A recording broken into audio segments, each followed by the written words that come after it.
The tears are dry and our pants are changed. We're back with the Mando Talk Show. I'm Han, the host of Han Talks First, and I'm also joined again by my co-host Dean. He's right here. How's it going, Dean? How's it going? So we're going to talk about the finale of Mandalorian Season 2, but before we do, here is a clip from Saturday's little video of my reaction to the finale. Oh my god, R2-D2!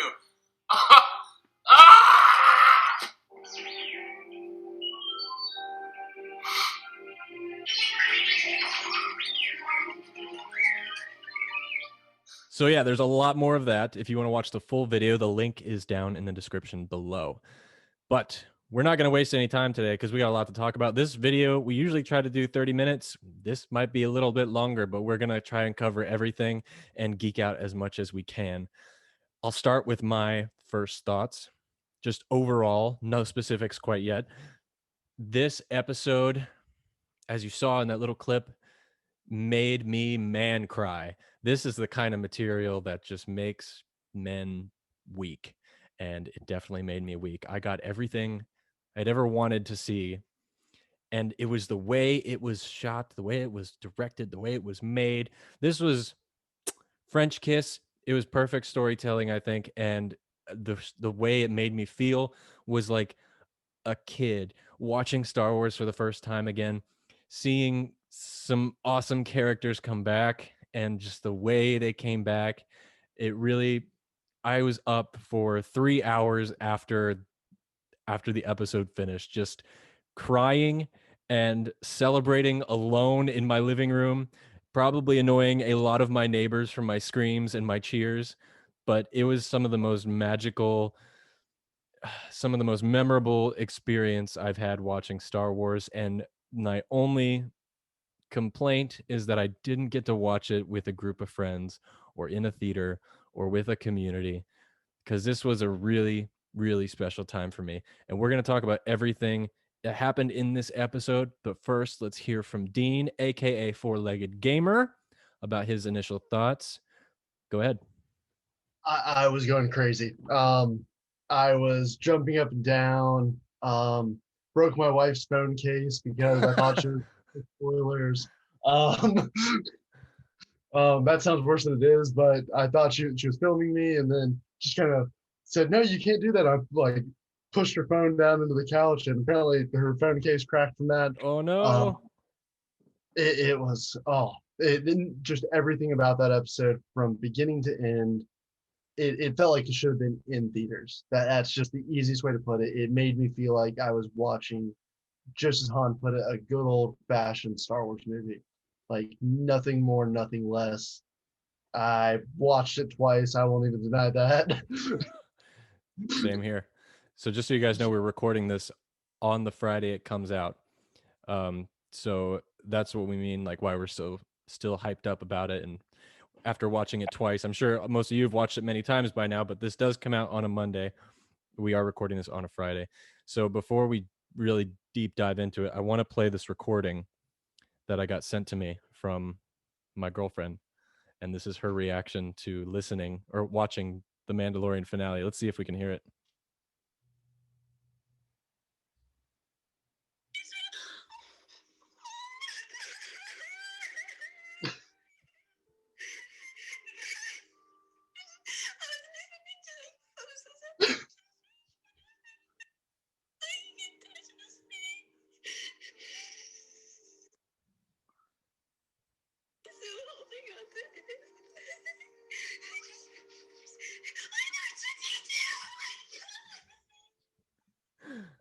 There's a lot more. I'm not going to play the whole thing, but she was obviously crying just as much as the rest of us were as well.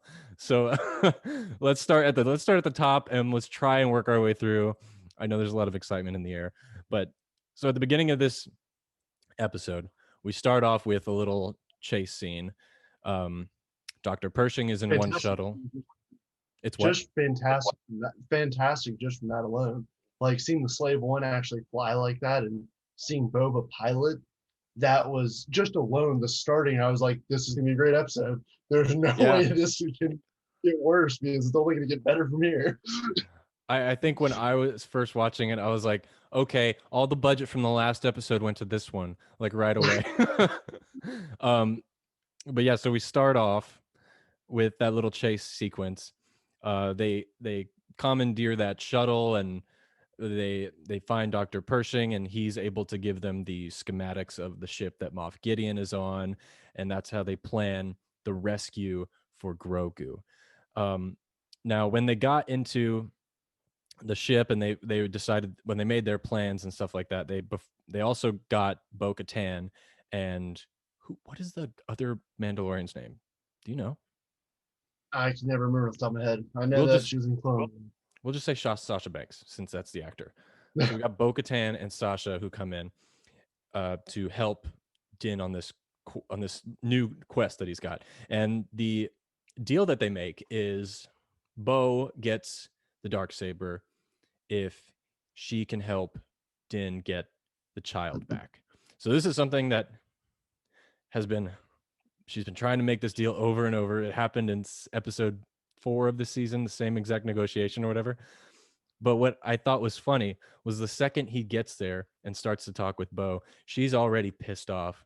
You can tell she's having a bad day. She's probably been trying to get this Darksaber for so long, and she's so fed up. I thought it was really funny. And her interaction with Boba, I thought was fantastic.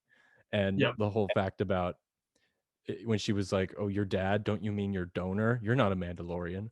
What'd you think about that scene? Like getting the team together. I loved it, and the fact that they gave us that callback to "I've heard your voice over 1,000 times" from Loved it. 1,000 different. I like that was just such a sweet callback where that was music to my ears when she said that, and then and the name was Kasoka, Casca, not Kasoka. Ahsoka. Casca. Okay, good. Now we know. Yeah. Casca and Oscar Bo. Reeves.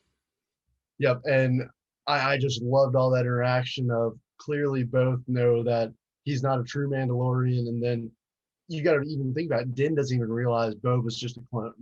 Right. Like Din doesn't realize, and probably still doesn't even know what that means. Yeah.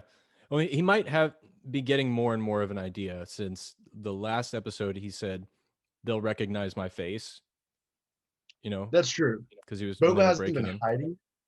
He hasn't been hiding, but at the same time, you have to kind of wonder how much Din actually knows, especially with this episode. Like Din doesn't know a lot, clearly. Right. Like, there's a lot he doesn't know. Was he in carbonite for the last 20 years or something? Because No, he was just in that tunnel. yeah, he was stuck in there the whole time. So yeah, He was what I loved. Wait, say that again. You cut out. He was actually under a rock. Literally. What I liked about this band of merry men and gentlewomen was that they're all working together for one rescue, but they're working together not because they like each other or they respect each other, but because they all have this, I guess, kind of not debt, but this honor in place for Din, and he just wants to save this child or whatever. And even though they have different religious aspects of the Mandalorian, and Boba and Bo don't like each other, they all still work together to go against the Empire. And which kind of to me made me think of the enemy of my enemy is my friend, because they're all not really real close together, but they did work together to help rescue the child. And I really like that part about it. And it's not just like, oh, we're all best friends, let's go and defeat Moff Gideon, because that would have been boring, but instead we got something a little bit more emotionally weighted to it, which was interesting, because it could have meant that this mission would go bad like really fast, but luckily it didn't. Moving on, let's jump into when they finally approach the ship or whatever. So I loved how they were faking it with the shuttle saying, oh, we need to get inside, we're being attacked or whatever. I thought that was a great plan. It reminded me a lot of the Heir to the Empire books, the way Thrawn would strategize, use military strategy against but I really loved that. And then they break in. What I thought was funny was once they get into the hangar, Boba Fett's just like pew, Peace. I'm out. I was, I was disappointed by that. I won't deny that. I was Because too. in the first scene, Boba goes, "We can do this on our own," and Yeah. I was like I was hoping to see 4 Mando suits just going through wrecking havoc in the Empire shuttle, in the cruiser, and but then all of a sudden it was just as you said, okay, I did my job, peace. But it's like why wasn't he there? Because Fennec was in the hangar, you know? But part of the thing, the reason why I think, and we'll save that for the end, because I don't want to. I want us to go strategically. I'm just going to take a note of what I was about to say so I don't forget it. Yeah, please do. But anyway, I love that strategy breaking in.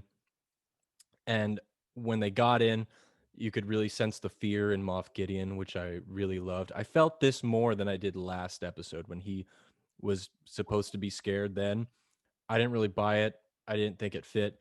But in this one, it made sense because they were on his turf and he fell for it in a way. So I really loved that he was scared at this moment. I think it was premature last episode. Yeah. But following their break-in, something really amazing happened, and that was we get more women representation in Mandalorian that doesn't feel forced, which I really loved this part of it. All the women got together and decided they were going to be the Buffalo Soldiers and get some of the stormtroopers out of the way so Din could follow behind them and go to save the kid. And I really liked it. I thought it reminded me of course, the Avengers scene when, the A-Force team came out. But that one, really didn't make sense. This one made sense and it kind of fit. And I really liked it. And I know a lot of girls out there really appreciated that scene, my girlfriend included. What'd you think about that? The whole girl troop. Honestly, it didn't even click to me until you just said Oh, really? it. The so that shows how unforced it was. It was just, Yeah. to me, it was badass people doing what they do best. Now that you mention it, the only thing that makes me kind of go, oh, so that's why the third Mandalorian from the fourth episode wasn't there.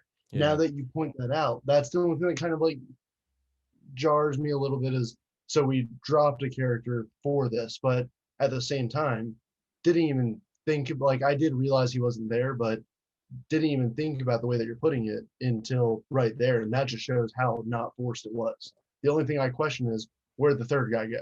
That's really the only thing that I had in my head when that happened. But that's or not even when that happened. In the beginning of the episode, I was like, so where'd he go? But it wasn't something Right. where I was like, where'd he go?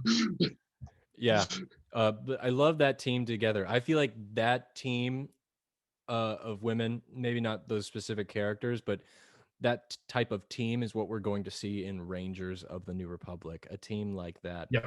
or I even think I the think Alkali Dune will be series. in there in that for just an episode or two. Oh, I can I see that think too. Kara just for a few episodes, or possibly, I don't think she would be the lead, but I would expect something like that there as well for sure.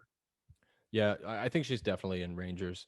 I really don't like the Cara Dune character. This isn't anything about Gina Carlo in real life. I don't like that character Cara Dune, but I love that group of women. My favorite part of them was when they're going into like that bridge area, and both the Mandalorians jump down underneath, and then the stormtroopers come and they're like, halt, freeze, and then they come up from below the bridge and start shooting at them. I was like, it reminds me of Clone Wars. Like, this is so great and it's so epic. And And speaking of that scene, something that my wife asked me was, because the force fields. She asked, like, what's going on there? Like, how are they? And I'm like, well, there's that force field blocking it. And she goes, so if somebody were just to jump down, would they fall into space? And then all of a sudden, as soon as that happened, the stormtrooper gets shot and falls off and falls through. And I'm like, well, now you have your answer. I noticed that too. I love that. I don't think we've seen that before, have we? I mean, maybe in the Rise of Skywalker when they're in the Rise of hangar. Skywalker's Rey jumps out. That's the only time we see somebody go through the force field. So I already kind of had a feeling what was going to happen. Yeah, Um, but then when it actually happened, like right then, it was kind of nice, just them giving that sense of gravity and then yeah, anti-gravity. I kind of like how it's just, you see him fall this way, then you see that just his force motion from the the gravity in the ship into no gravity at all, and he just kind of floats off in the same direction and a little bit off because the ship is still moving. So it's kind of like he was just dropped like almost garbage, to be 100% honest. I really like that too. And it was just like a very simple visual effect, and I love simple visual effects. So while the women are off going to the bridge to try and get Moff Gideon, Din goes the other way, and he's off to rescue the child. Halfway there, he stumbles across the room of dark troopers, or as my girlfriend would say, Zergs, an army of Zerg. Before we get to that, let's actually take a few steps back about how he was trying to be stealthy. I want to talk about his mission there actually, because this is kind of tying up last week. Because I know that I thought the episode of last week was a little bit better than you were thinking, and then it kind of felt like filler. Most of the episode was obviously still filler because again, the pre-review for before the show actually got started had nothing to do with last week, just like it did with the M count episode, where nothing happened in that episode besides that was referenced.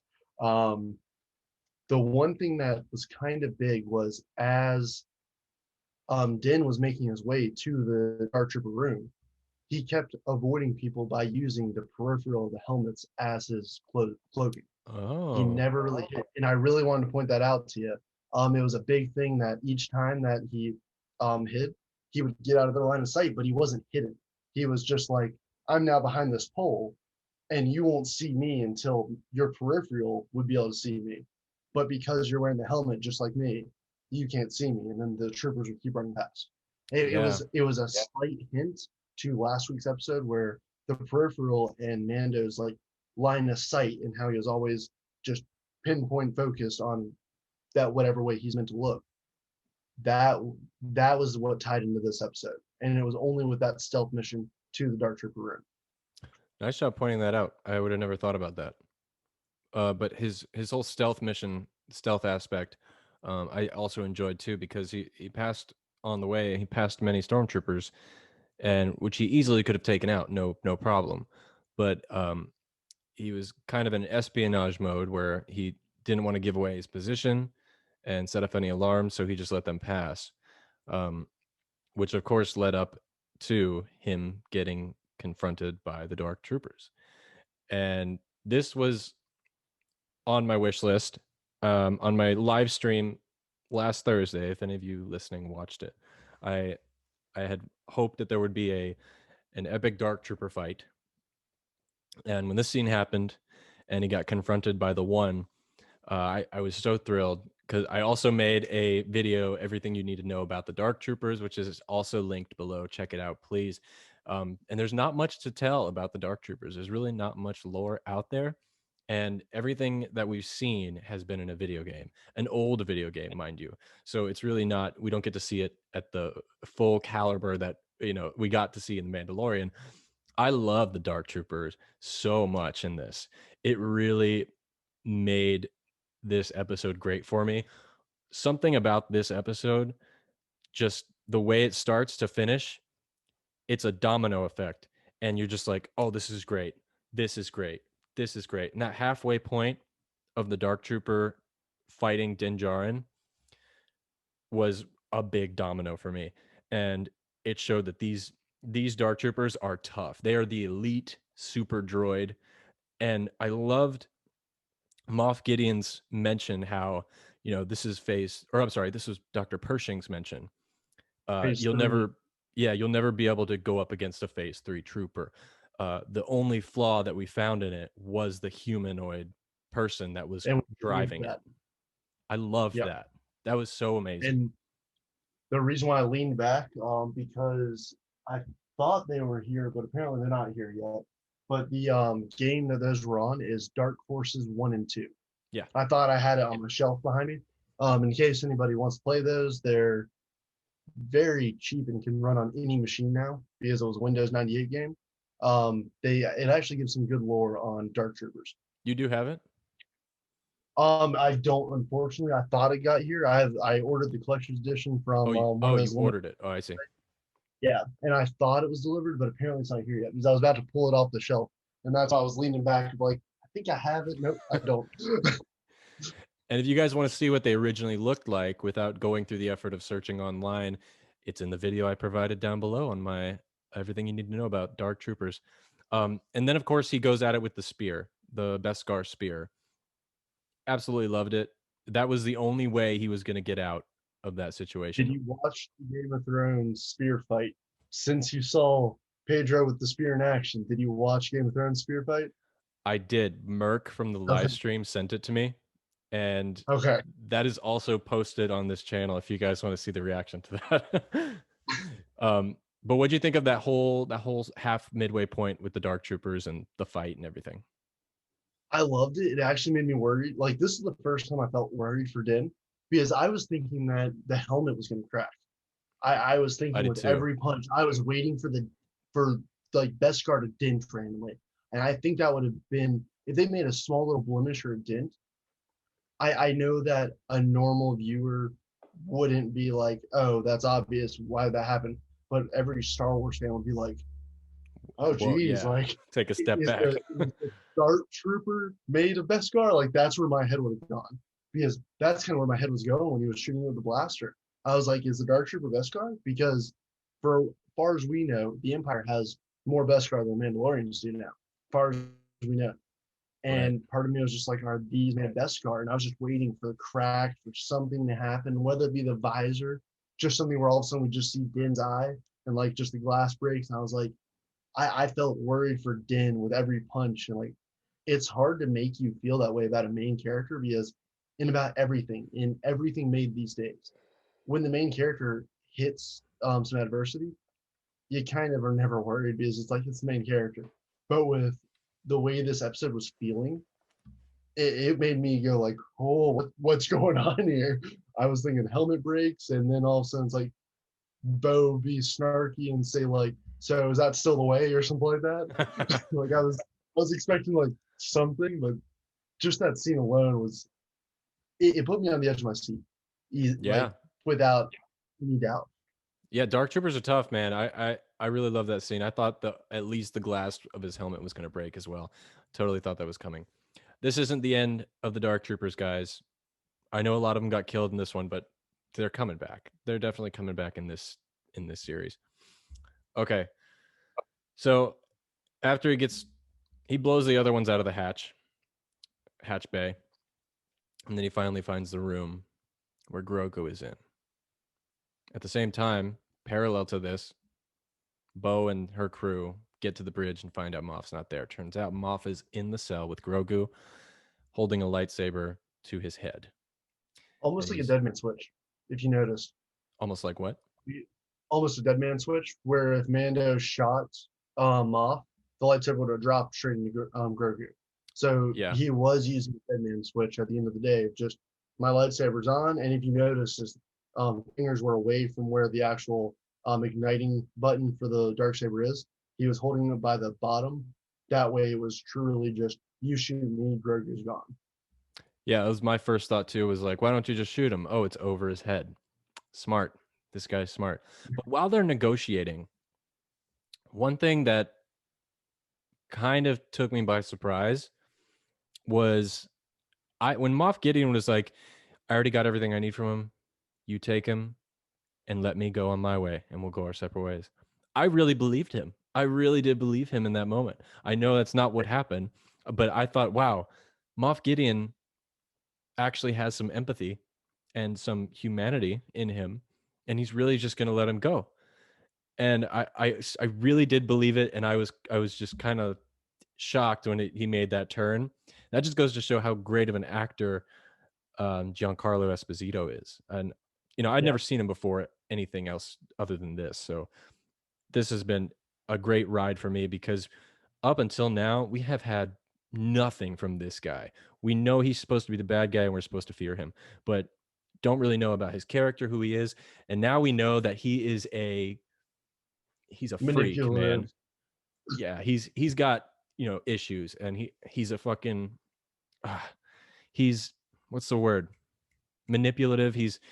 he's a liar, he's stealthy, and he's a Yep. trickster, and I love that's what makes him evil, and I love that. What did you think He's about Loki Moff before Gideon in this whole episode?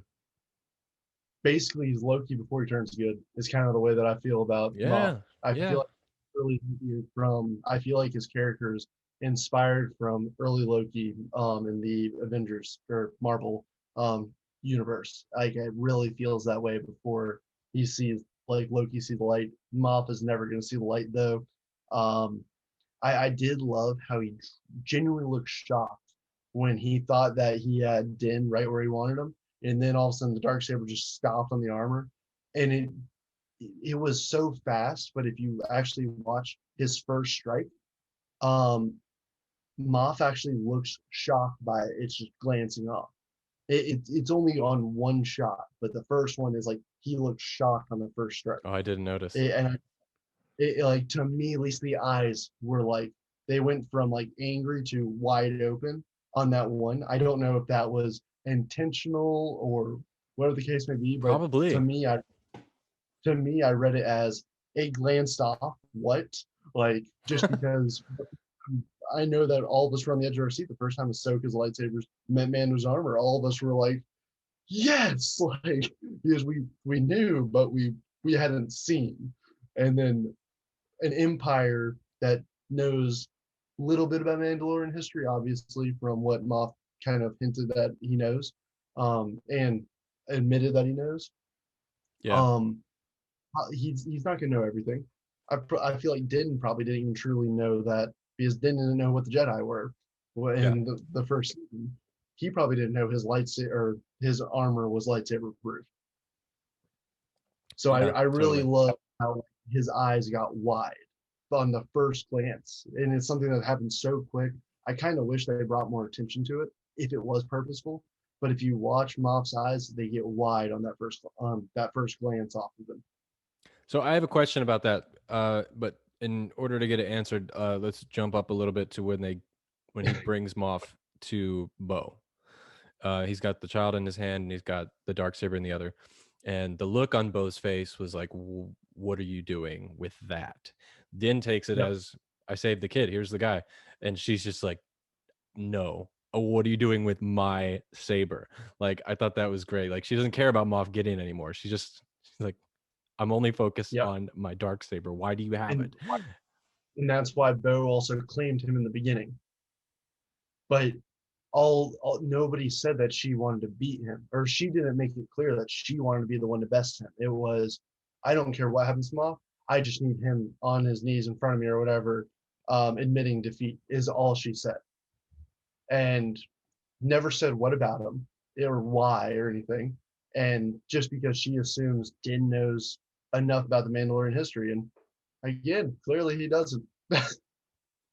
So the question I have about that is, Moff Gideon knows the honor system of the dark saber according to Bo-Katan. Now, do you think he threw that fight with Din so that he would get it, because that way it would put him at a disadvantage against Bo and maybe help him escape? I don't think so. I know it's a stretch, but he I, knew I, that this would I happen. he knew it would happen. I think he was kind of viewing it as he's in a win-win situation because I feel like he felt like he was dealt the hand that he's he's got a pair in his or two pairs in his hand, and then there's the possibility of a third pair on the table kind of thing. And he was going with I have two pair if I win against Din, but I still have that ace up my sleeve if I lose. And I kind of think that's where he was thinking with it. I don't think he threw it on purpose, though. I think it was just, I can lose this battle and I still have the chance of winning. Like Yeah. the chance of winning isn't as high, but I still have a chance of winning even if I lose. I definitely agree. It was just something I wanted to throw out there. And again, back to Moff Gideon, this guy, the actor did so well. When he's laying on the floor, he's in a position of like, he's on a lower level than they are, so he's automatically viewed by the audience perspective as like no longer in power, in a position of power, yet he still is kind of controlling the situation around him so cleverly, and he's Yep. telling Din about the dark saber to Bo, telling Bo how you can't get what you want now. You guys have to fight. I still win. I got the child's blood, like all that kind of stuff. And I love the way he presented himself on screen. This was the Moff Gideon I wanted to see all the way back in season 1, and I'm so glad we got to see more of him just in general. The one thing that I would say is, are you okay with taking the next step before I bring this up? Do it. All right. So the one thing that I'm confused about though is, did he call the Dark Troopers back? Or what took them so long to return? Like that's where my head went. With like, why did they randomly come back about 20 minutes later after this one epic battle, and then now we throw Moff in the like the main floor, and then everybody's talking casually, and then they come back, and I'm just kind of like, what took them so like? I understand they got sucked out, but what just stopped them from flying straight back after that propelling stopped and they could use their thrusters to get back? Or did he like press something on his wrist that they didn't make it clear that that happened? But did he go and regroup? I think it That would way have it been was still cooler if they pushed something like on his chest plate or something. I yeah. think you could argue that, Pershing said it will take them about 5 minutes to fully charge up. So maybe when they got flushed out, they'd only been charging for a minute. And since they were getting pushed back and the ship was going forward, maybe it took them a while to charge so they could catch up with the ship again. But it's that congratulations, you found a plot hole in The Mandalorian. I have the one more that I took a note of once we get to that point. I think I know what you're gonna say too. But so yeah, the Dark Troopers come back. When they came back, man, at this moment I was like, I feel like there's 5 minutes left of this show. I'm freaking out because something big has got to happen, and I know what's coming, but I don't know what's coming. And when the Dark Troopers flew back in, I was like, oh, you're all dead. Like this, you're dead.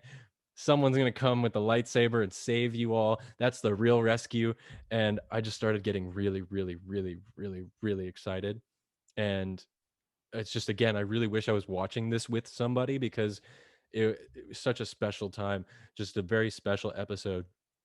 But of course, they don't know what to do. They're pounding down the door, trying to break in. And then what do they see off in the distance? That's when I jumped up and yelled. They all of a sudden there's an incoming ship, and then all of a sudden one lone X-wing comes in. I knew exactly who it was right when that happened. I will say that was one thing that disappointed me though, was the way that they introduced him. I think I rather no, but my reason being is because we didn't see Luke's face for so long. This is my reason being. I would have liked that anticipation of, let's kind of what we've been talking about. Was it Ezra or was it Luke? That's what we knew in both green lightsabers. So kind of what I wish they would have done is a ship just docked and like that be it. We didn't see the X-wing through the window or see it park or land inside the hangar. I kind of wish it was just we just got boarded. And then all of a sudden looking at the camera and there's a cloaked figure and hiding the fact that one is a black glove hand, one is regular hand, just making a cloaked figure and just a green lightsaber. Now we would have all assumed Luke just from that, but it would have led to more speculation that was almost 4 minutes we watched Luke just do his thing. And I do gotta say, it reminded me a lot of Darth Vader Rogue One at the very end scene. I saw someone put a side by side up of that. Oh, they put. I didn't even see that. Like that's just where my head was at. Like I was like, this reminds me of Rogue One, and Yeah. I'm not upset by that. Just like his daddy. But like, that's the one thing that I kind of wish that they did different is where the face reveal would have been even more shocking. I think I still got the same shock probably just from the X-Wing, but I feel that if I'm just watching this hooded figure, because as on the live or on your live stream the other day, and we were all talking in the chat, it was like a couple people were thinking that it was just gonna be some new Jedi that had nothing to do with the Star Wars lore, and it was gonna be a new guy that will have something to do with Star Wars lore, but just a no-name kind of guy, or Ezra or Luke. I think it just would have been cool if it was just a hooded figure until we see just black hood, like it's just shadow, and then you see Luke's face, and then you know. I think that would have been. I think it would have given me more chills. Just that's my only reason. What they did was still amazing. I just think I would have had more chills from them doing it that way. Mhm. But then it was cooler knowing I was watching Luke the entire time. So I'm very mixed about it, but that's kind of what I like. I'm very mixed. I feel you. I feel you. I would have been just as thrilled regardless of how they had done it. I do like your idea though. But yeah, the second I saw it, you guys can watch the video of my reaction, but I'm sitting there like, no, no. And in my head, I have 1,000 thoughts going through. I'm like, they're actually doing it. They're actually doing Luke Skywalker. But then I was also like, oh, they're screwing with my head. It's gonna be someone else. It's gonna be that Asian guy. It's gonna be Cal. It's gonna be Ezra, and they just happen to be flying in X-wing as well. So I was trying not to get too hyped up about it. And then you see the green lightsaber, and I was like, okay, don't get your hopes too high. Don't get them too high. And then you see his black hand, like the gloved But hand. they didn't hide that it was Luke's X-wing though. Just got to point that out. They didn't hide it like that. Like when they see the one X-wing past the window, it was clear it was Red 5. It was clear that it was Luke's X-wing just casually flying by. It was like I was too busy jumping to notice it. now again, Ray piloted Luke's X-wing one time, so anybody Oh could yeah. be piloting. But at this It's Ray. time, it's Ray. From the holiday special, it's all canon now. She went back in time and made it to the Mandalorian. So that's what happened here. That's how you train. Oh my god. But what I loved about the scene, not only was it Luke Skywalker, but the direction of this episode, you, even if it was someone like you who knew right away that's Luke Skywalker, there was still some sense of mystery about it. Even when you see him in the hood, even when you see the saber, there's still this sense of wonder about who is this man. Even though you know who he is, you're still Yep. like, I know who this is, but where has he been? What has he been up to? What's his face look like now? Even though we know, but I think the way that just the pacing, the direction, the shot choice of this episode was done so well. And I gotta say his name, Peyton Reed, the director, absolutely fantastic. He did the Ice Spiders episode. Yep. Yeah. Yep. Which was another one He- I loved. A lot of people really don't care for it. But Peyton Reed is fantastic. I've never seen such quality work in Ant-Man, Ant-Man 2, Yes Man, Bring It On. But you could tell this dude is a Star Wars fan, and he really treated this one very delicately. But Luke Skywalker, he does man. he deserves his own trilogy, especially after this. Like Oh my god, this was could you the imagine? this would be the this not this would be this was the best episode of Mandalorian. And I Period. think even when season 3 comes out, I don't think it can beat this one either. I think this is now permanently the best ever. Um, like it was just too good, and there's still so much more that I want to talk about, and we've talked about so much already. I know, I know. I was thinking the same thing. In my reaction, I was like, they can't top this. They can't top this. This is the top of the you can't top this episode. Like, how are they going to go forward? Let me ask you something real quick, because this is one thing that I really felt. Did it feel like the series ended? It totally felt like a series finale. It to me it feels like the series just like ended like to kind of moving forward to the after credit scene. The book of Boba. Can't wait for that. The fact that Oh we're gonna yeah. get 2 TV shows next December. But like when they announced that, I was like, is season 3 actually happening, or is Book of Boba season 3? That is where my head is at. Because where do they go from here? Like I know the Siege of Mandalore, Taking Back Mandalore, the Dark Saber with Bo-Katan versus Din. I know there's still so much more. But the way that we've kind of discussed before, without Grogu, is this a show? And the way that it just all ended, it ended with a bow on it. Like I almost want that to be the series, like the ending of the series, just a 2-season series. I don't want that, but I do want it's. And then the Book of Boba just feels and something that wasn't announced at whatchamacallit, the Investors Day. But Book of Boba coming out in December 2021, I was like, season 3 is supposed to come out in December 2021. So we're getting 2 TV shows or Book of Boba season 3. Check this out. Here's So one of that's my kind of where my theories. head. I totally feel you. Here's one of my theories about that. So I think there is in development or in pre-production Boba Fett, that show is in production right now. Me and you talked Yeah. about that like 3-4 weeks ago. That's in production, and Mandalorian is in development. Season 3 is in development. I think what they're going to do, because we kind of skipped around, but Grogu is off with Luke now. He took Luke and he went away. I want to come back to that, but with the Boba thing, right now we're in the position where the show felt like a finale, but there's still a lot left to unpack and explore as far as Mandalore and the Darksaber and all that kind of crap. The question is, we asked this last week. Me and you talked about it. Can this show survive without Grogu? Grogu's with Luke now. Din did say that I will see you soon. I'll see you again. I promise. So my theory is we are getting a season 3 of Mandalorian and we're getting Boba. Boba will come out next year. Mandalorian season 3 will not. They're testing the waters to see, can this show really last without, can we really make a show without Grogu and make it popular? And if it's not as popular, they will do a time jump. And then the following year, they will have Mandalorian come back and there'll be a time jump and Grogu's a little older and he comes back with a Mando. It's my So theory. they do teenage Grogu, is what you're saying. Yeah, that's one of the thoughts Uh, I felt right away. He's gonna come back and be like one of the little jumping frogs from Attack of the Clones, and he's gonna be like going crazy and stuff, but as like a teen.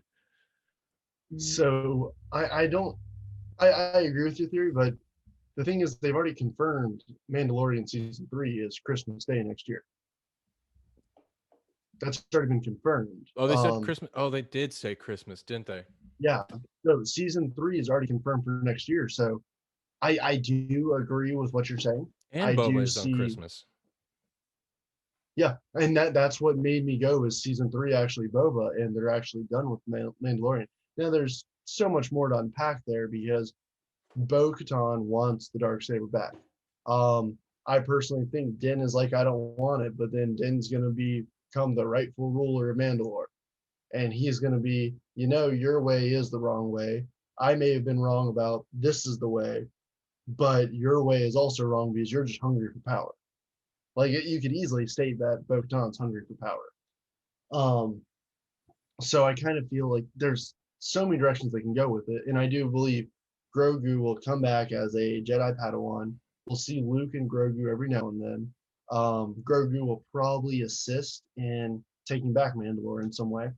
Probably with a little tiny green lightsaber running around the field going just swinging around at people's shins, not even kneecaps, their shins.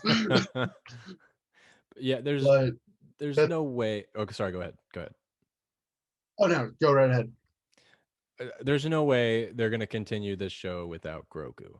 I mean, the toy sales alone won't let them do that. They won't do that to themselves. It's just impossible. But the question is how. So, well, let's jump back into speculation, but relay real quick. After they interact with Luke for the first time, when he first got up there, one of the first things I thought he was going to say, it would have been so cheesy as hell, but I would have adored it, is he takes off the cloak. I'm Luke Skywalker. I'm here to rescue you. I I would have would loved have that. lost my mind. Oh, and Go go ahead. Go ahead. ahead. No, I'm Mine's done. mine's a different topic. If you're staying Okay, on let me topic. continue. So I just want to talk about the moment when Grogu leaves Din's arms and taking off the helmet, because I was already very emotional that Luke was on screen. I was watching the screen through watery eyes, and it was already really hard to keep it together. And I was trying to keep it together because I knew there was a camera recording, so I didn't really want to break down in front of everybody. But when Din takes off his helmet to look at Grogu through his actual eyes really got to me. And it's one of the most powerful moments I think I've seen ever in a TV show. The whole ending all together. Like I said, the domino effect. One thing after the next, it just keeps getting better and better and better. And I think it has to do with the pacing of this episode and just the way it built up with them separating, him going off, and Grogu walking up to Luke Skywalker. And then you see this guy. Then you see And that's actually R2D2. and I'm 90% sure Grogu and R2 know each other. I'm 90% I sure. could totally see that happening. That's why he was like so excited. They were having conversations, like, and the fact that Grogu could talk to a robot but not know the difference between red and blue wires. Like when they first met, I was like, they know each other because R2's excited to see him. Part of me goes, is R2 the one who saved Grogu? Yeah. Was R2 part of the rescue mission? Like, just instantly once I saw that, I was like, they know each other. There's no doubt in my mind they know each other. Yeah, as soon as I saw R2, like I said, I was trying to hold everything together, but I saw R2 and that did it for me. I lost all control and I just legitimately started crying. And it's R2 wasn't even my most favorite emotional part of this show. It was just the last piece of the puzzle to really make me break down. And it was a perfectly made puzzle. And one thing I just want to talk about really quickly. I know you want to say something. But The R2 thing was what I said. Oh, okay. Oh, okay, good. Yeah. But back to Luke. Luke, this was the most important thing for me. This was the Luke that I've always wanted to see for like my entire life because we grew up not getting to experience the original trilogy. And of course he wasn't in the prequel. And I really just didn't like how he was in the sequel trilogies at all. I really didn't care for it, and it wasn't what I wanted to see. I know those are expectations, those are kind of poor expectations they have, but and this has nothing to do with my distaste for the sequels. This was a Luke Skywalker I thought I was never ever going to see it again in a new tale, and to see him in the black robes, and for him to come up, this was like it just made everything. It meant everything to me, and it was so special, and it's so hard not to like just cry about it right here because it was amazing. I loved it, everything about it. I mean, did that And how did you feel? actually, I loved how they showed us how strong he was with the Force, because that's one thing that we never Yeah. really got to see, except for in the sequels. And then, as you said, wasn't necessarily the best direction for Luke. I understand the direction, but wasn't necessarily the best. And then all of a sudden, we just see him literally. I know it wasn't a Force choke, but it was a Force choke crumple of a robot. Of one Oh, of and the he Dark like Troopers. and he It was compounds like it. I was like, I Oh, love seeing that. amazing. Yeah, he is the most powerful Jedi, at least of this time period. But Yep. what's Except great for Leia, about apparently. Luke? Wait, sorry. Except for Leia, apparently. Just saying. Oh, that is true. That's Skywalker, so. Dude, what if Leia comes back in season 3 or something? I I want that, but I don't want it solely I I because I feel you too. I feel bad about saying it. But the like great I was what? just gonna say rewatching Rise of Skywalker for the live stream on Sunday. Oh yeah, Um or I guess since y'all will be hearing this on Monday, yesterday. yesterday. Um like the rewatching that, it makes me realize that that's a pet peeve of mine was they didn't do Carrie Fisher justice. And Yeah. I would love to see Leia back in some form of fashion, but if they bring her back, it needs to be, in my opinion, it can't be what they did with Mark Hamill and de-age the face, make it look more like Mark Hamill, then use Mark Hamill's voice on top of the actor who was acting as Luke. Um, because Mark Hamill can still do that. Harrison Ford can still do that. Yeah. But Carrie can't do that, so I'd rather just be a whole new Leia and just something that looks similar. It could be Leia's daughter, Billy. Could be Billy if they really wanted to do that. Yeah. Yeah, I could see that. But the last thing I'll say about Luke, what's so great about Luke being in this episode and the time period it takes place is every Star Wars fan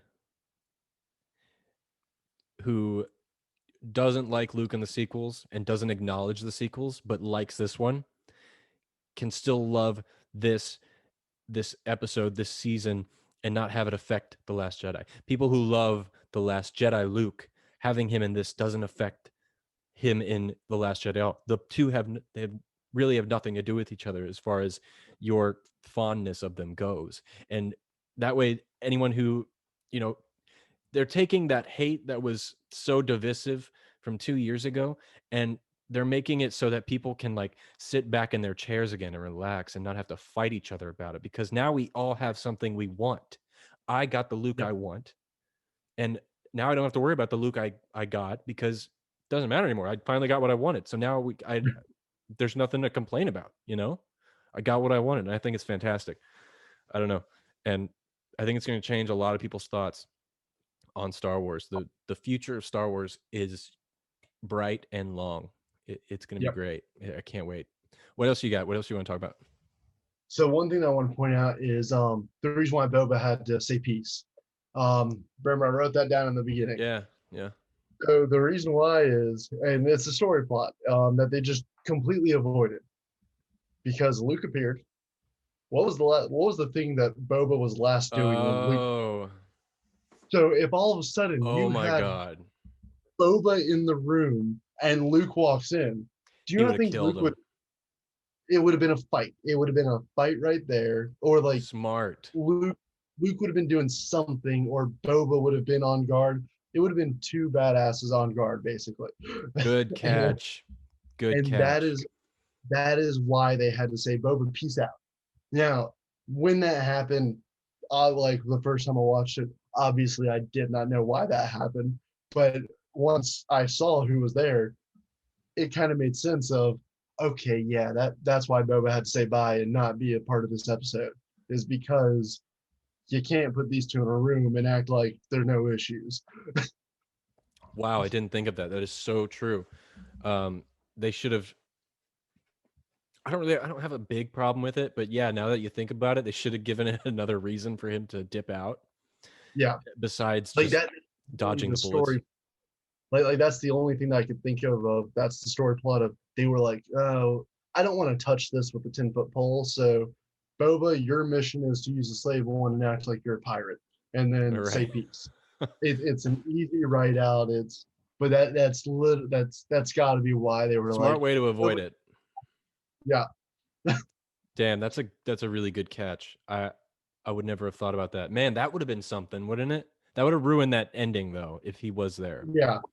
But then it would have been a good lead on season 3 of, now Din has to choose a side, Grogu's master, or it would have been a good different direction than season 3 will obviously go, because season 3 is obviously going to be trying to take that back Mandalore, and also Bo-Katan versus Din. And Din is a natural born leader, whether he wants to admit it or not, and eventually that's going to take effect on all this as well. And then something that has happened between those two. But yeah, that's really why I think Boba just had to say peace, was it's too awkward if you didn't do that. Yeah. Otherwise people would have been asking, you're going to tell them, like, if they were in the same room and they had no reaction to each other, then everybody's going to be like, okay, Luke's not going to mention, didn't you start like this? They should make one of those how it should have ended, like animation things with that happening. That would be amazing. That'd be really cool. One thing that's interesting about Boba Fett, he's a lot younger than Bo-Katan, right? But he looks a lot older than her. Yeah. I just think that's funny. I do want to talk about one more thing about Bo. I mean, you could argue this though, before we go to Bo-Katan, just about how Boba looks a lot older. You could argue that because clones were engineered to grow fast, Boba, they said, was engineered to grow at a normal rate, but it could have been that there's a slight flaw where he's still aging, instead of, for a normal clone, it was like 1 year, 10 years, something like that. I can't remember exactly like what the math was. it could be that 1 year is 1.5 years for Boba. Yeah. So we'll give that as an excuse there. I definitely believe that. I definitely believe he still has clone attributes in him, some kind of genetic mutations aside from being a clone. Bo-Katan, let's the whole thing about her not taking the dark saber because it's not the honorable thing to do or the fashionable thing to do. She was given the dark saber by Satine in Rebels. So what has changed? Or is that just another plot hole? Or has something happened in that time period that has made her change her mind? Could it be that Sabine was part of the same clan, so it wasn't as big of a deal? Because really, it's the clan that is ruling Oh, the Mandalore. Kryze But clan? yeah, and because you have Sabine gave her the dark saber, and because they're part of the same clan, could have been more respectable that way since they were in the same because they were the same household. Am I thinking incorrectly? No, they were. Okay, so yeah, because they were in the same house, maybe it's not as big of a deal, but because Din is a different clan of Mandalore, maybe that's the difference. Is I don't know. It's just something that kind of fixes that plot hole a little bit, where it's you're the leader of my clan and I have the dark saber. You should be the one with this, but now it's I'm the leader of my clan and this foundling in another clan from the Watch has the dark saber. I can't just take it from you. That's kind of the only thing that kind of patches it a little bit. Yeah. I mean, don't get me wrong. I will totally stand behind if Dave Filoni and Jon Favreau want to say that we effed up. This is the new canon. I'm totally down for that because I love the way it was done. I just do have questions about it. I think there's a huge chunk of history about Mandalore we don't know, and it could tie into this. It could not, but I like what you said about the clan thing. That's a very good thing to point out. That could be true, actually. But it was just something I thought about after the fact. But in the moment, it works for me. Everything about this episode, most importantly, uh, speaking on growth of this show, this was the best episode, I think. Best directed, best acted, performance all around. But most importantly, the most growth I've seen in this episode compared to the others was the music. The music of this Oh yeah. episode, I've been the biggest critic of Ludwig van Korissen. And Yep. that's really saying something because I'm a musician myself and he does good work. I have just never been a fan of a lot of the choices he's made. I think it doesn't fit. I think he was trying to find his sound. He was going the experimental route, which I appreciate, but at the same time I'm so familiar with Star Wars music and how it should be, similar Yep. to how not just John Williams but also Kevin Kiner from Clone Wars and Rebels, how he composed. But this last episode, I feel like Gorson finally figured Kind out of figured what the sound of this show is. there was only one time, but it fit. There was only one thing that made me go the start like kind of how I said this is the Star Wars music when it was the heist back on when we first saw Bo-Katan in that um Oh, the other episode. episode. The only the other episode. The Oh, okay. only thing that kind of threw me off in this episode with music where I was like, that's not Star Wars music, but it fit was when the Dark Troopers were powering on and it played dubstep. And I was like, it fits. It fits, but this isn't doesn't sound right to me, but it fits. I absolutely love that. Normally I would dislike it, but there was something about that version. It wasn't just a dubsteppy sound, an electronic sound. It was also an analog electronic sound. So he's using actual synthesizers, actual plugins, not digital interfaces. And I think that's what gave it that extra bit of soul to it is he's using Gotcha. analog, not digital. And I absolutely, he does it with all his stuff, but this one I feel like he really went into like the experimental underground styles of EDM and stuff like that. Like I enjoyed it. It just it fit perfectly. It was just one of those things of It that was did. the only thing in this that you go, this doesn't sound Star Wars, but I'm not against it. Like it was just one of those things of like it was jarring solely because it was Like I know that you just said it's not true EDM, but it was still like that's something that made me raise my eyebrows. Like it fits, but is this Star Wars? Like that's the only thing I had to question. But out of the whole episode, if it didn't fit, then I would have been like just like how it fit in the heist, or that wasn't was that episode called the heist? I think it was. Yeah, yeah. Just like it fit in that episode, it fit here. So it may not be what we're exactly expecting, but he is making things fit where honestly John Williams I don't think could, because John Williams is Oh, too traditional. definitely. He could not do this. Never he could never get that to work. Where like, and I feel like the only problem like when we have issues with Star Wars music now is John Williams set such a high bar, and then when somebody goes the untraditional route, it's like, it fits, but is it right? Like that's where our heads are at right now. Yeah. So it is going to take some weaning off of John Williams. Like it'll be a while before we as Star Wars fans can just go, whatever music you choose works as long as it fits right. Like it's going to be a while before we get there. I 100% agree. I still believe Kevin Kiner is the closest thing we have to it. If anyone's interested in hearing more about the music of Star Wars, I did an entire episode on the music of Star Wars. It's about an hour and 20 minutes long. I really dive deep into what makes the music good. We talk a little bit of theory and about counterpoint and all this kind of stuff that John Williams implemented into his movies. The last thing I'll say about Ludwig's music is about counterpoint. For those of you who don't know, counterpoint is when the musician will complement a certain action point on screen with a musical cue, such as a trumpet appearing when an explosion happens. That's a very, very brief example of what counterpoint is. And I think Ludwig's counterpoint exercise in this really stood out on the last scene when Luke was carrying Grogu away to the elevator. And again, this goes back to direction. Both of them working harmoniously together in perfect unity. The pacing of that, it was very slow. The shots were drug out. There was many different angles and reactions of people. And, in real time, that probably took 30 seconds from a walk down the hall. It took us like 2 minutes to get around to it. But the music behind it, the shot list of it, everything about that felt so right, and it felt like Star Wars. It felt like original trilogy Star Wars to me. It really helped bring the tears, really showed the sincerity in what was going on. It made the acting better. Like it's simple as that. And all they were doing was walking, but it made the acting better.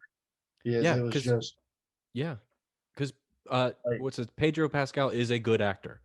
He's a great actor. I did not like his performance in last week's episode at all, but he's still a good actor and still probably performed really good. But it's how you can have that relationship with the director and the actor and make sure you're getting the perfect thing, because that could have been really great. It was just a matter of getting the right shots, getting the right movements, right pacing, all that kind of stuff. But everyone shined in this episode, all departments. I can't express enough how amazing this episode was, man. I loved it. Even Bib shined in this episode. Oh my God, Bib Fortuna. That gave me a chuckle, and normally something like that I would have been like, it's kind of cheesy, but it's because of how they set it up. They make you laugh and love and cry, and then they give you something funny to laugh at, and it's okay at that point because you went through every emotion you can think of. But yeah, that closing credit scene was, honestly, if it was at the end of any other episode, I wouldn't have caught it, because normally I click to the next, I click out and turn my TV off. But with this one, I was sitting on my couch just staring at the TV, because I was so filled with love. But the thing that made it feel like a credit was coming was the fact that they didn't show the concept art right after. I was gonna say that, no concept art. I was disappointed with that. That's really what kind of said, what are you making me watch for? Because usually I will stick around for like the first few concept art pieces, and then I'll like pause, back out, whatever the case may be. But this one, because it was just a black screen, and you had given me the warning to stick around because the extra after credit scene. But I think that just not having the concept art would have made me go, "What's going on here?" Because it Yeah. felt very Marvel style, to be honest with you. How Yeah. they did a quick speed through credits because they were very fast credits compared to usual. And then here's the after credit. This was very similar-esque. So I was upset that there was no concept art, but at the same time, it should not have been there because we needed that episode to end and for all of us to sit there and just sit with what just happened, not to be distracted by something new. And it gave us plenty And of that's why time the to series is over. Like that's why I feel like that we just watched the series end, and then now it's Ahsoka. Now it's all this other stuff that they announced just a few not even a few weeks ago. Just like feels like a few days ago. I know, right? Um, it makes me feel that like if I didn't know there was so much more to tell, if I didn't know season 3 was coming out next Christmas, I would honestly think the show was done. I would be they just ended it so nicely where it's kind of like it's kind of like it almost feels like I'm stretching the battle to get Mandalore back. It feels like I'm stretching that out because the way they ended it. I think that I honestly feel that the way they ended it is going to hurt the series. I truly do because I bet that Boba will have higher view ratings than Mando season 3 next year because the way they ended this episode. This episode feels like it's the end of a movie. It's Yeah. it was the end of Rise, not the same, but it's the end of a trilogy, and kind of like Rise of Skywalker. We're not expecting episode 10, at least not anytime soon. Yeah. We're not sitting there waiting 2 years from now. It feels like we just had it wrapped up. It doesn't feel like Force Awakens, Last Jedi, and Rise of Skywalker, where it's like we got to wait 2 years. It's like Mando's done. Like I feel like the anxiety the show gives me of give me next Friday, that anxiety's gone. I'm don't get me wrong, I'm excited for season 3, but it doesn't. I'm more excited for Boba because Mando feels like it's done. They did such a good job with this episode, and they didn't give us a cliffhanger. They didn't give us a cliffhanger. Like Mando completed his quest. That is what the show has been. And then now it's he completed his quest and you show me Boba. Yet I know season 3 is still coming. My mindset is now on I'm more excited for Boba. As we kind of talked about, like Boba isn't a show that like we needed. But after this season of what we've seen for 3, 4 episodes of Boba, I want more Boba. Like I want more Boba than Din now because the way this ended is Yeah. I think the way this just hurts the series. I think season 3. I don't know if they've already confirmed season 3 is the last season of Mandalorian, They have not. but I think they haven't. I think it will be now. I think this episode was so good, but the way they ended it, I think it hurts the overall series. I think they should have given us a cliffhanger of some sort. I do too, because you know why? I can die happy knowing I saw at least the end of season 2. I feel like Yep. I don't need if something happened to my Disney Plus or to my financial situation and I couldn't watch it for some reason, I'd be okay. I don't feel that sense of urgency to go watch it. And Yep. a lot of the general viewing public might have assumed it was a finale because they're not as into it as we are, because of Yep. how that felt. I mean, the whole point of the show is to help Grogu, and he's helped now. So Yep. what can general people expect? In the way that it ends for somebody who's not constantly has a flag on Star Wars on Twitter and that kind of stuff, it though the after credit scene switching over to Boba for a casual viewer. Okay, Mandalorian's done, and now they have Boba coming out. But the Star Wars fandom knows I'm getting 2 Mandalorian suits next year in December. But it's still just it just seems like a poor decision where it hurts the Mandalorian TV show, especially the more I think about it with the after credit scene. I'm excited for for Boba, the Book of Boba. Don't get me wrong, but Yeah. I think the after credit scene hurts the series of Mandalorian even more The fact that we know that Yeah. all these spin-offs coming out from Mandalorian, um, it's I don't know. It's just I really think not even can the show survive without Grogu. It's the fact that Bo-Katan at the end after Luke leaves, they didn't even give like a glimpse of Bo-Katan stealing him off away or something, just to make another type of like adversity. Like I don't feel that there's any adversity except for what they hinted at of, yeah, we know as Star Wars fans, but a normal viewer, it's kind of like, okay, he's got the dark saber, whatever. Like, yeah, they alluded to this, but all right, Grogu's with Luke and they're gone, and now black screen and credits.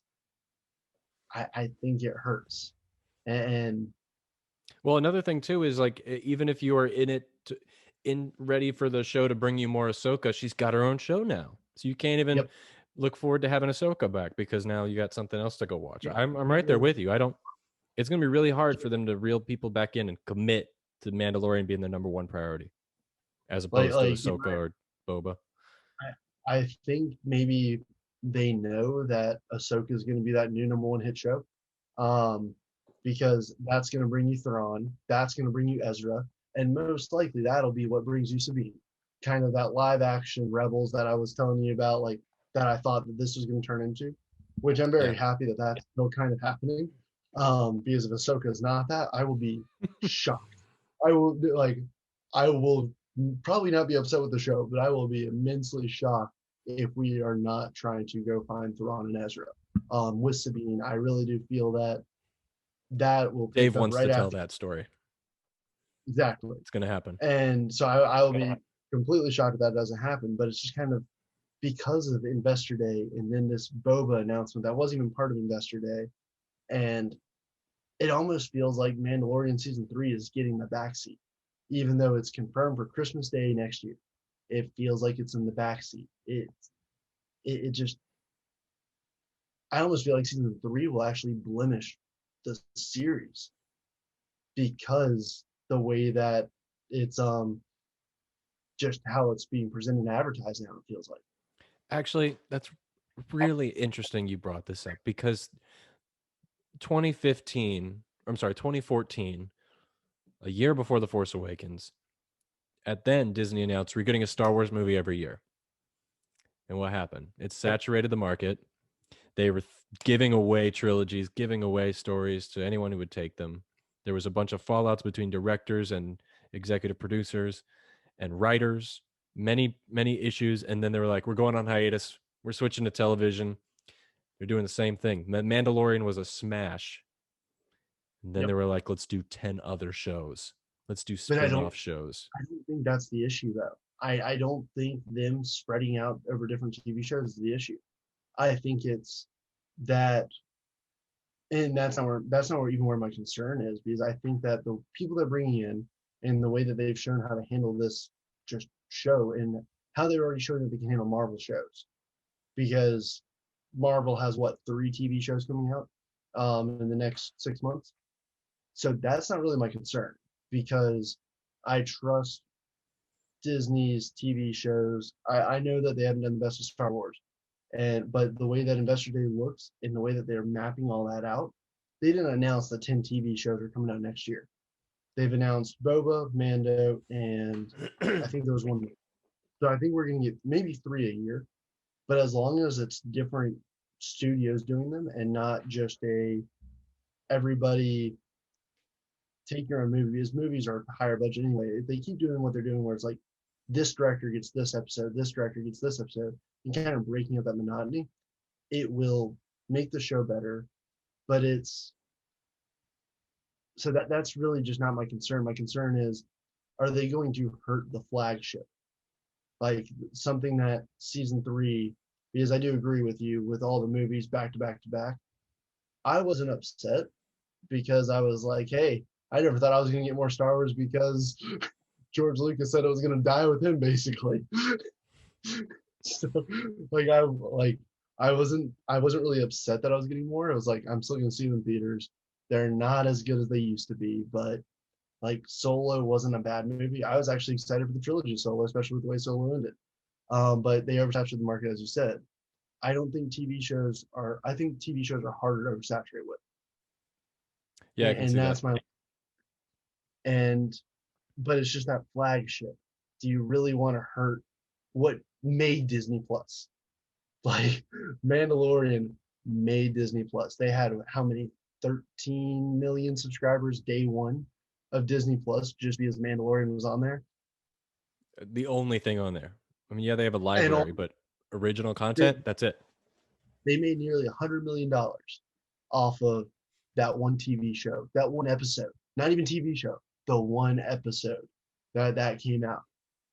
And then now you're gonna say season 3, we're not even hinting that Mandalorian will be back, like how Thanos will be back at the end of Infinity War. And then we didn't even get the Din will be back. Didn't get a Grogu will be back. Like, and I'm not saying that it needs to do that, but we got a Boba will be back. That's what Yeah. we got. Yeah. And I think, and it's just one of those things of kind of what we've been discussing. Can the show live without Grogu? I think yes, but I think they severely hurt themselves without the cliffhanger for next season. It feels like the world is happy and is well. Well, the good news is we have Jon Favreau and Dave Filoni at the helm of 3 of these shows, and I trust them very much. I also trust Bob Iger, the chairman of the board at Disney, and he's also the executive of creative development. I really trust those 3 people. I was in the position at once where I thought Star Wars doesn't belong on TV. After seeing this episode, I've changed my mind a little bit. I still believe Star Wars belongs in the theater as first priority, but I'm starting to see how it can survive and adapt to television. This episode was fantastic. I don't have anything else to say about it except that I loved it. What about you? Any last thoughts? Loved it beyond belief. It's easily the best TV. It's the best episode of anything on Disney Plus right now. 100% agree. Well, I know we went. Sorry, go ahead. It's the best minute for minute, 53, 57 minutes, whatever it was. It's the best minute per minute thing that you can put your time into on Disney Plus. You heard it here, but you all know that already. You already watched it, but so we went a long time, but we had to. This was a very important call. And you know what, Dean? This is our last episode of the Mando Talk Show for a whole year. So, I mean, you'll be back on the channel, definitely. We'll have you back on, and you got your own channel going on. You want to tell people about what that is and what we can expect to come? So the channel is Full Legged Gamer. Me and my dogs are unboxing video games. The upcoming episodes, hopefully, I think it's supposed to be here tomorrow actually, will be some Star Wars Collector's Edition games. It will be Jedi Academy and Jedi, oh, what is it? It's one of the older ones, not Starfighter. It's one of the Jedi ones. I can't remember what the other one is. It's yeah, I forget all of a sudden. But Jedi, it's Jedi Outcast, maybe that's it. But I'll be unboxing those fairly soon as well. Can't wait to see it. But yeah, I will link his channel below. And I don't know, Mando Talk Show. This was the first run doing it on YouTube. It was a lot of fun. I'm actually gonna miss coming here every Thursday and talking about new Star Wars, or every Monday when it airs.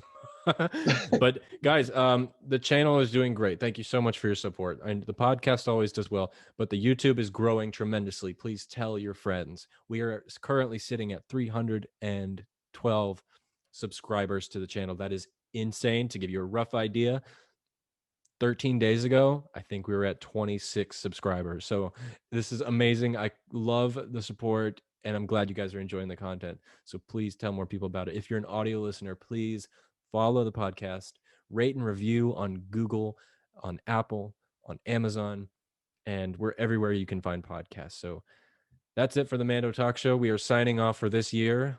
We will be back next year with more. And until then, somehow, some way, somewhere this week, may the force be with you.